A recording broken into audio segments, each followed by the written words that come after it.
নমস্কার স্যার। সৎ সাহেব, আপনার নাম কি? আমার নাম সন্তোষ কর্মকার, ইসলামপুর, ওয়েস্ট বেঙ্গল, উত্তর দিনাজপুর।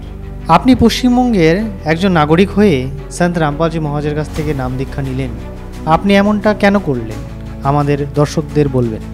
দেখো, সাধু সন্ত তো আমাদের এখানে অনেক আছে, একমাত্র জগৎগুরু তত্ত্বদর্শী সন্ত রামপালজি মহারাজই আছে যে প্রতিটা চ্যানেলের মাধ্যমে উনি আমাদের যে গ্রন্থ আছে, ধর্ম কিতাব আছে, বুক আছে, সেই বুকগুলা খুলে খুলে দেখাচ্ছে। এই জ্ঞানগুলা শুধু একমাত্র তত্ত্বদর্শী সন্ত রামপালজি মহারাজই দেখান।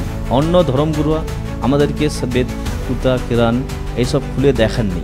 বাকি যে সন্তগুলো আছে এগুলো সব পাখণ্ডবাজ আছে, কখও অবধি জ্ঞান নাই এদের কাছে। কেন, এদের কাছে যদি জ্ঞান থাকতো তাহলে এরা কিন্তু জগৎগুরু তত্ত্বদর্শী সন্ত রামপালজির মতো শাস্ত্র বেদ খুলে দেখিয়ে দিত, কিন্তু এরা তা করছে না।